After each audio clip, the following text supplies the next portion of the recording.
nation, under God, indivisible, with liberty and justice for all. Good evening. I'll have the clerk please call the roll. Supervisor Fountain? Here. Clerk Schofield? Here. Treasurer Horning? Yes, here. Trustee Jermaine? Here. Trustee McMullen? Here. Trustee O'Connell? Here. Trustee Petrucci? Here. All present. Thank you. Item number 4 is approval of our agenda. So moved. Support.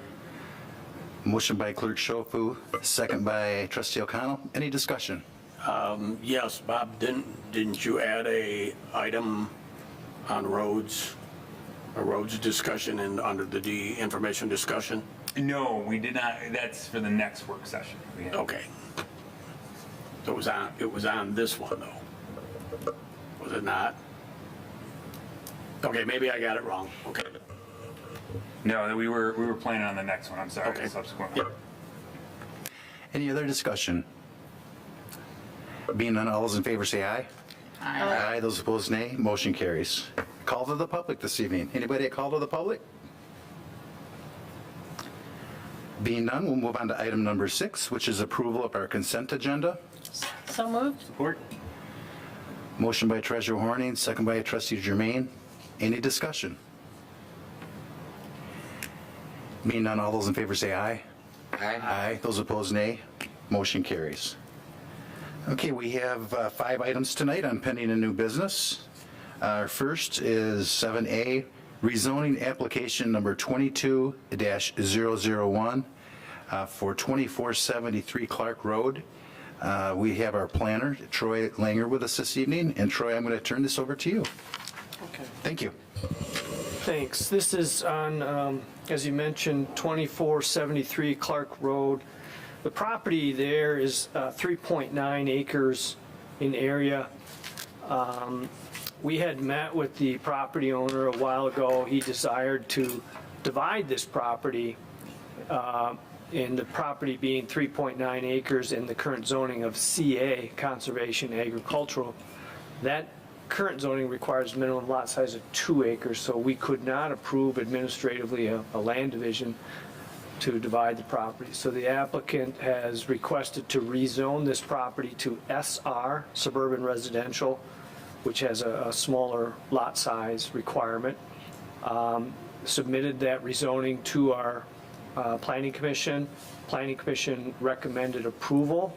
The rezoning went to the Livingston County Planning Commission, where they also recommended approval. And what you have here tonight is a request to rezone from CA to SR. There's a resolution to approve the rezoning to SR as requested. And I'll be more than happy to answer any questions if you have any. Thank you, Troy. Any questions from the board?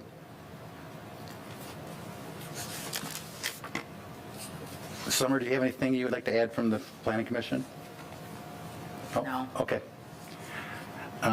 Is the applicant here? Any questions, sir? Okay. Thank you. If there's no other questions, I'll entertain a motion for the resolution.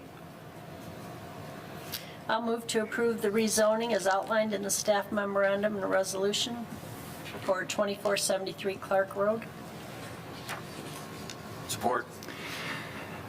Motion by Treasurer Horning, second by Clerk Schofield. Any discussion? Being none, I'll have the clerk please call the roll. Supervisor Fountain? Yes. Trustee O'Connell? Yes. Treasurer Horning? Yes. Trustee McMullen? Yes. Clerk Schofield is a yes. Trustee Petrucci? Yes. And Trustee Jermaine? Yes. Motion passes. Thank you. Item number 7B is site plan application number 22-003. This is for Redwood Living Plan Development Final Plan. This was a plan development. There's several steps that go through, and this is the final part of that process. Good evening. Welcome. And your name is? Ian Graham from Bergman, Redwood's civil engineer. Welcome, Ian. Again, we have Troy, our planner, here this evening, and Troy, I'm going to turn it over to you just to briefly go over where we are in the process and what's before us this evening. Thank you. Thank you. This is Redwood Living.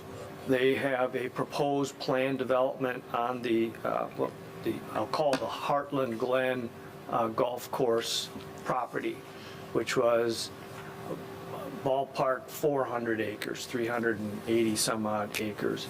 The plan development process is, just to kind of keep it simple, is a three-step process. The first step is conceptual review, where an applicant submits a concept plan. It goes to our planning commission and to our township board for comments. No formal decision is made, no formal recommendations are made, just simply comments are provided back to the applicant. Redwood has done that both at the planning commission as well as the township board for their development proposal. The next phase is what's called the preliminary phase. That involves much more detailed plans showing the street layout, landscaping, grading. It also shows the building elevation, building materials, lighting. And so it's much more detailed, and there's quite a bit of cost to develop those plans. Redwood has submitted that and has gone through the preliminary process at the Planning Commission as well as the Township Board. So the last phase of the plan development is called the final PD. Now this is where it's commonly referred to as the legalese part of it. We're no longer really looking at site plans. We're looking at the instruments that get recorded for this development. And in this case, we're looking at a plan development agreement with some easements. And they have submitted their plan development agreement. What you have in your packet is the plan development agreement with some comments from our attorney. They have reviewed it and made some suggested changes. The Planning Commission, when they reviewed that, basically approved the plan development subject to those changes as outlined in the plan development agreement. And again, none of those changes are really that big of a change. There's some technical type of changes. There were two issues that primarily came up at the Planning Commission for this plan development. The first one is the plan development agreement incorporates an easement which would permit an off-site sign that is north of Cundy, south of M59, on land that is owned by Heartland Glen, but is actually not within the Redwood property. The Planning Commission had concerns about other signs for potential future development in Heartland Glen. And we had some discussion at the Planning Commission meeting, and ultimately Redwood simply just said, well, we'll just remove the easement for now. We'll put the sign on their own property, and then if they elect at a future date to reach an agreement with the Heartland Glen property to have a unified single sign, they'll come back to do an amendment at a future unknown date. It's difficult to work on that with limiting one sign when we don't know what's going to happen on the rest of the Heartland Glen property. And the owner of that was at the Planning Commission meeting and is here tonight as well. The second item that came up was in reference to the lift station, which would be just immediately south of the Redwood property. There's an easement for a lift station.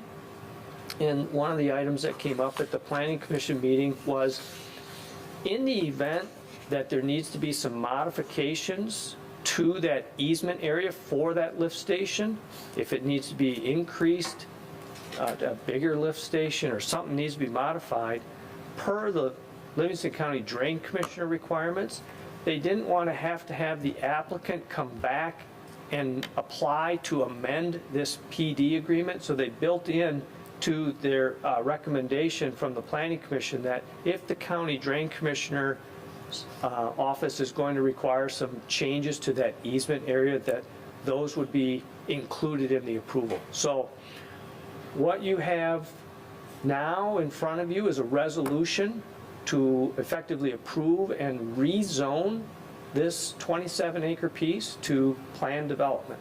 And with that, I'll just leave it open for any questions or comments you might have. Thank you, Troy. Ian, would you like to add anything else? Nope, I'm all set. Hey, any questions from the board? So this is the final process for this, Yeah. this unit. And if there was another phase, would they go through the same process? Yeah, if there's another phase, and no one has said there is another phase at this No, point. I would, but- no, But if there is, any future development yeah. would, if they wanted to go through the PD process, would have to follow the same process. Okay, Yeah. thank you. Any other questions? The only question I had, and I think it's addressed in your memo, Troy, but we do have municipal water that can provide to the site. It's close by already, correct? To the Redwood site, I'm it's sorry, on. sewer, I meant sewer. Oh, sewer is, yes. Yeah, but water is down the road because of our current construction project. We've heard pipe will be on the ground Friday. Okay. And the approval of the preliminary plans were in the event that municipal water were not available, that they would have to come back and show us an alternate source of water that would be acceptable to both the planning commission and you. Now, it appears water is going to work its way down, but in the event that something happened, we've built in some remedies to deal with that. Perfect. Thank you. Any other questions? Being none, I'll entertain a motion.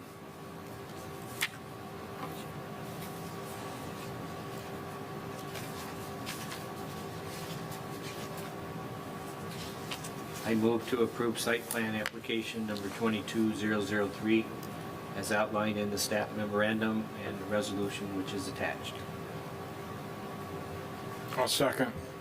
Motion by trustee Germain, second by trustee Petrucci. Any other discussion? Being none, all those in favor say aye. Aye. Those opposed, nay. Motion carries. Thank you. Thank you. Do you have to do, that's a resolution to rezone, do you need a roll call? I didn't see resolution in your memo, was it? Yeah, it's an There is a attachment. There is It says one I missed it. resolution at the very attached. end of it. In the Roll call. 85 pages that are in here, I missed it. The motion I'm says- sorry. the motion says- What page is it on? Anybody have it says handy? Staff memorandum and resolution. Oh, I didn't see the and resolution. All right, so, Larry, you gonna do a roll call? well, let's just do a resolution. I mean, the motion is okay. I A roll, just don't we'll do the think roll, a roll okay, so, call. but I did call it a, in the language, But he read it as resolution. as a did you read it as a Matt resolution, read it Matt? as- Yes. You did, okay, all right. I'll have the clerk please call the roll. Trustee Petrucci? Yes. Treasurer Horning? Yes, Trustee McMullen? Yes. Trustee Germain? Yes. Supervisor Fountain? Yes. Clerk Schofield is a yes. Trustee O'Connell? Yes. Motion passes. Thank you. Okay, item number 7C is a water and sewer surcharge amendment. And Troy, thank you for your time this evening. Appreciate that. Thank you. I'm going to turn this over to Manager West, and he can briefly explain what this amendment will be. Thank you, Supervisor Fountain. What you have before you this evening is a proposed amendment with regards to the water and sewer surcharge policy that currently exists. As it currently exists, the Township Board adopted a policy many years ago that indicated a surcharge fee on a daily basis for every commercial, or I should say non-residential water connection that goes over their purchase capacity. There is an algorithm used to determine that cost, and it is 1/20th of an REU, and then that figure divided by 365 for going over one day of the year.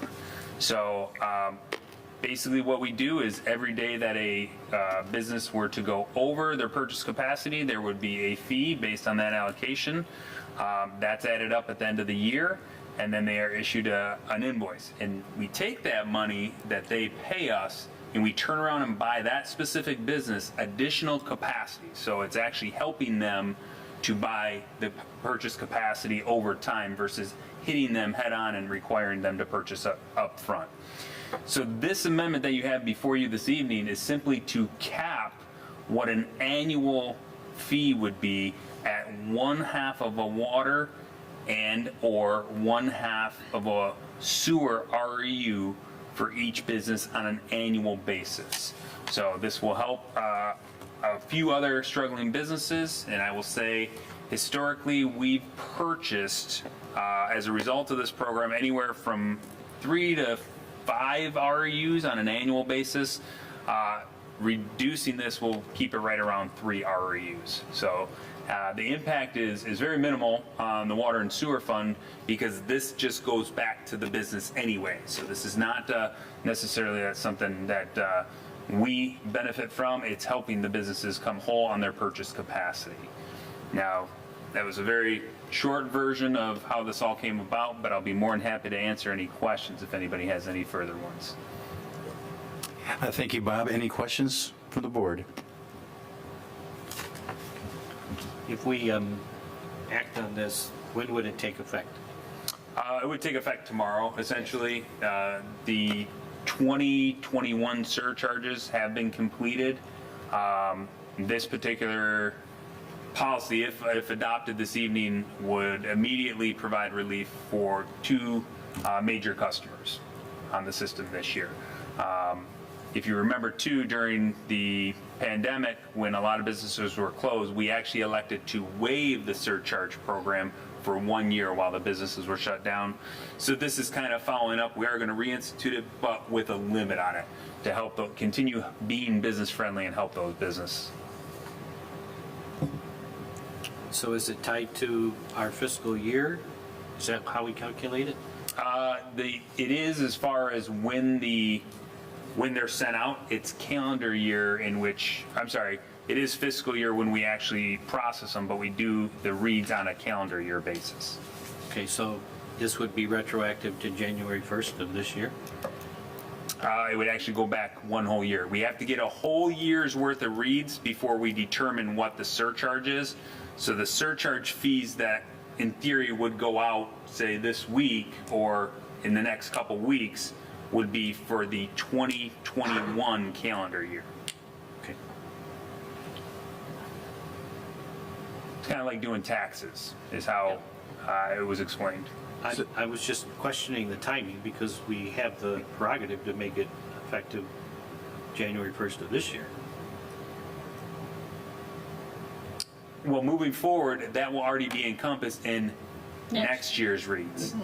Because you won't get any surcharges, you won't recognize the surcharges from January of this year till this time next year. Sure. We're always a year behind, just like paying taxes. Yeah, but you're making the announcement that you're not going to have to pay these in the future.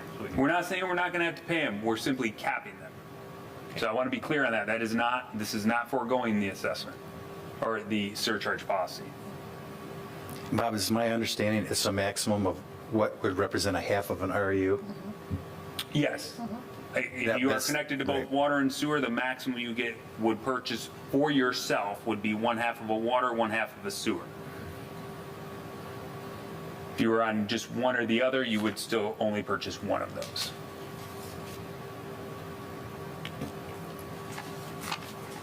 Does that answer your question, Matt?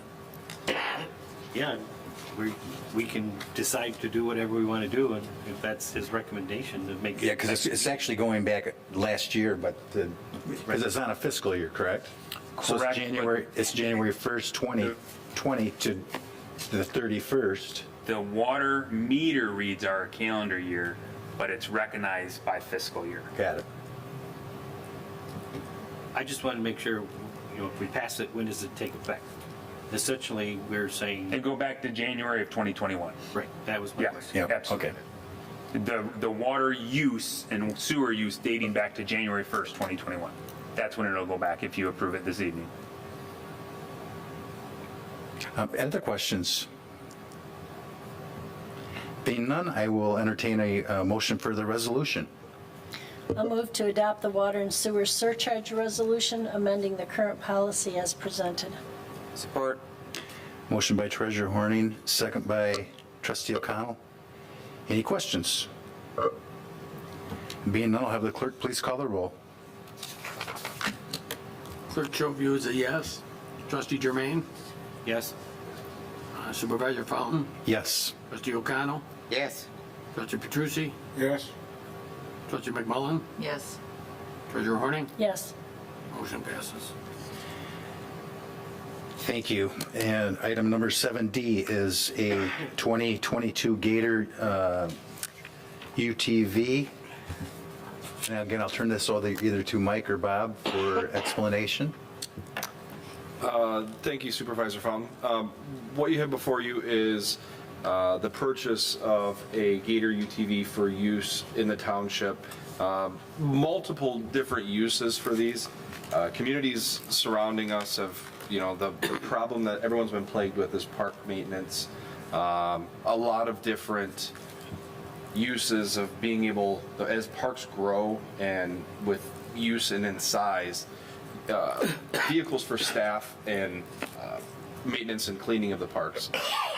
This UTV is basically a turnkey unit for us for maintenance of parks, along with water system. It can be used in so many different facets throughout the year for us, along with eventually at some point, if we were to look at having to plow, this also has a V-plow with it to do that, keeping trucks and off of our pathways that we've strived to maintain here at the park. Can you use it at Winterfest? Can use it at Winterfest. A lot of different ways to not tear up any turf or anything in parks. As I mentioned, we've done extensive research with numerous communities of different types of equipment that's out there for this, for these different uses, and one of them being with the size and the abilities of these UTVs now, it doesn't ruin turf because it's lighter than other units that, in comparison, like a tool cat that has a few more uses but is significantly heavier. This will help with cemetery cleanups, multiple facets around the township. Thank you, Mike. Any questions for Mike on this? This was budgeted for, correct? Correct. And I should just add, this is also through the state of Michigan, Yeah. My Deal pricing. So this is pre-bid through the state of Michigan. This is Yes. government pricing. And this particular purchase is ARPA eligible and has been outlined as such. Thank you. I did forget that. I have a question. Yes. Is it street legal, or do we have to get a trailer to haul it around? So with these, as long as it's considered a piece of farm equipment, you have a slow-moving vehicle sign on it, you are able to drive it as long as it has lights and has mirrors on the vehicle. I would not recommend driving something like this along a major road, but it can be used on back roads if we had to traverse to different parks. Yeah. So the main way you're gonna get it to some of the cemeteries is trailering it? We could. It can be used I wouldn't take it down M59. I was just gonna say because of top 59 would be speed, tough. But Yeah. on all our county roads we Yes. Okay. could certainly take it down. Okay. And this does have all the signals, the mirrors, everything to make it roadworthy. Yes. So this Okay. is the highest feature model to make it eligible for roadworthiness. That was one of our concerns going into this, is that making it be able to traverse to these different places without having a trailer, making it legal with Okay. lights and mirrors and such, caution lights, yeah. Okay. Any other questions? Being none, I'll entertain a motion. I'll move to approve the purchase of the John Deere Gator UTV for a purchase price not to exceed $31,000 and direct the finance director to initiate a budget amendment as necessary to the appropriate fund. Support. Motion by Clerk Schofu, second by Trustee McMullen. Any discussion? Being none, all those in favor say aye. Aye. Those opposed, nay. Motion carries. And number 7E this evening, a type 1 water well. We've been talking about this for several years, as it was going to happen at some point. I'll jump in there. So Bob or Mike? Excuse me, Mike, can I ask you one question about the Gator? Do we have room, is it gonna be housed up at the water? We have a place to park it? Right here at Indoor. Township Hall. Okay, good. Oh, in here. We Okay. can do either or. We can put it I either. just definitely wonder have if we can, space yeah, at the water an plant. enclosed place. Yes, it will not be stored outside. No. Great, thanks. No. What's that? Okay, so what you have before you here is, as Supervisor Fountain said, is the installation of a new 12-inch community supply well. This process is quite extensive, as we've been talking about over the past year or so, and this is essentially the original, or the test well that will go in and eventually become the 12-inch community well. A long process in this. It's drawn out over the course of around a year of how test wells, we have to test numerous different things in the water supply, the well, as long as it will exceed, or as long if it will have the volume needed for the well itself. And the one of the main caveats of this is that if we were to lose one of our current wells, this well would be the largest well that we have, and can supply the township with the volume needed if one of our wells were to go down, along with the expansion that's proposed, as we'll touch on here in a little bit, that this will give us the capacity needed for the water expansion as well, in a nutshell. And since 2010, our water reliability is indicated. Yes. Your two biggest deficiencies are your filtration and your water supply. Yes. The filtration, ironically, is just iron removal. And yes, if we were to take our filters offline, it doesn't pose a safety risk or a health risk because it's aesthetic. We are removing rust, which keeps our sidewalks clean and whatnot. So the primary focus was to get our additional supply well. In the state of Michigan, in our last water reliability study, it was kind of flagged as you're proposing all these new developments. We want to see some plans for this, and that was kind of what instigated this quite some time ago. So it has been included in our prior water CIPs and kind of bumped along until the developments came to fruition. And in the last 18 months, the developments have surfaced. So this is the big component of the installation of a new well. Is the actual test well and monitoring it. So it's a 4-step process. This is the final step. Once we do this, it'll get approved by the state of Michigan, and then we will be allowed to turn it online. Thank you. Questions for Bob or Mike? Can you go over the schedule once again? If we approve this work, is it going to be completed in 12 months or 24 months? Potentially, it depends on the aquifer analysis. That's why they need to do this to find out what's in the ground. So to date, all the geological work that's been done is, for all intents and purposes, educated guessing until they actually put this well in and do the volume test and pumps. So as long as everything goes well and as intended and follows the original plan, we could potentially have this online in anywhere from 4 to 6 months.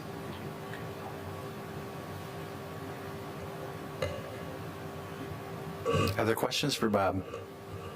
The observation well and the initial test well, will those be eliminated or kept permanently for future monitoring purposes? I believe one of the observations will be kept, is my understanding. We will most likely abandon it because the problem is if you keep a well alive, and if we have the choice, it becomes a liability at the state. Yeah. And they're going to continue maintenance and testing on it. With their testing fees going up, we want to ensure that it's not going to impact us financially just to keep it as they would never let us connect it to the system, so it would simply be for potential down the road of monitoring. But if the testing requirements are too costly, we will most likely just abandon them. That would be my recommendation as well. Which, I mean, there's a high probability we're just gonna abandon them based on the existing wells that we have to test. So I don't foresee keeping them for future. Okay. And then my last question is germane to the subject, but not specific to tonight's action. And that is that this well is a fair piece distant from our other wells. Will this impact our boundaries for our water supply protection plan that we have? And have we ever considered putting up signs that says you're in a wellhead protection area, or do we already have them and I've just never seen them? So, hard part with signs is we have a state highway running through here, and they're very strict about what you can do anymore. We've talked about it before that there's a lot of non-conforming signs out there, meaning at one time they were permitted. If they get taken out, they will no longer permit that. Generally, what we'd have to do is work with our county road commission, who has much more leniency as far as signs. Going back to your question of the water district, this will not change the district. What will change the district is all the new developments as part of the M59 East corridor and the water main extension. This well is actually being proposed right on the existing water treatment plant site. So it's minimal cost to pipe it to the plant and everything else associated with that. It's already encompassed in the isolation area. The drawdown test, it already is smack dab in between our two other wells. So it really won't change our wellhead protection No. limits? In fact, last time we did the wellhead protection program or update, we planned on this well. So they modeled it. I don't know if you remember that, but when we had the board approve it, we did say we are planning on modeling the potential new well, which actually saved us money in this engineering process. Shown by that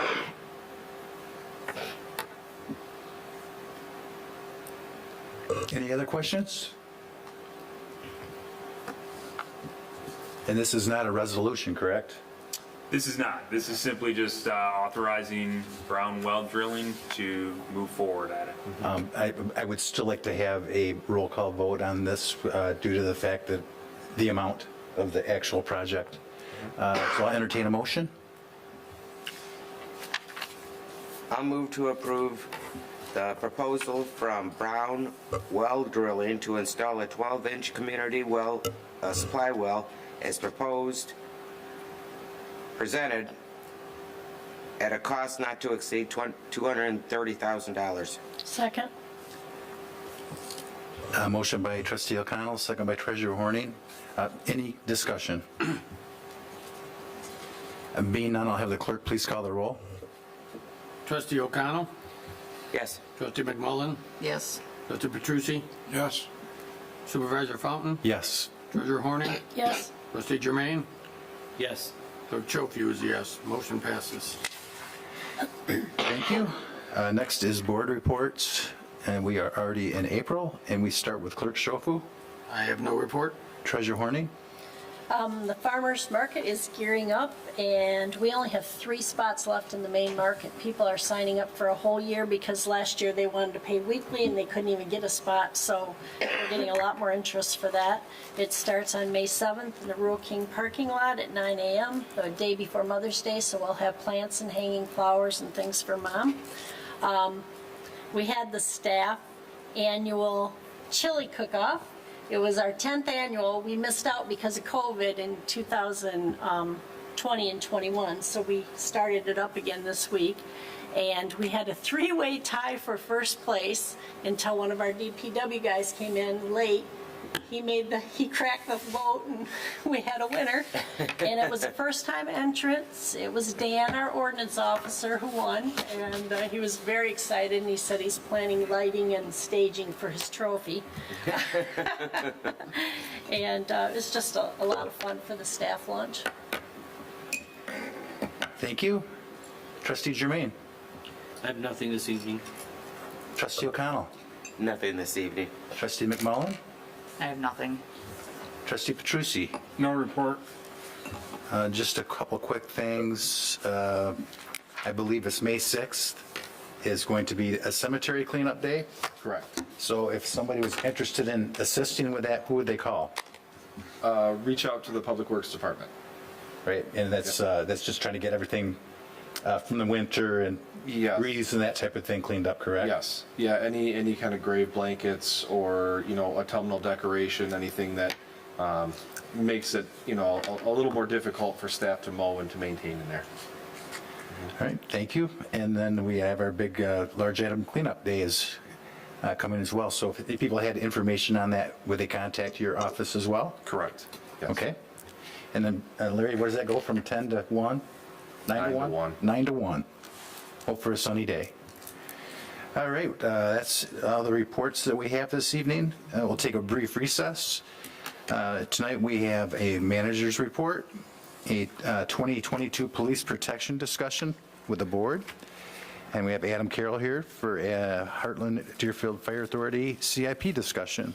So we'll take a brief recess and we will get to our Supervisor? work session. May I ask for a clarification on some action item we took earlier tonight? Absolutely.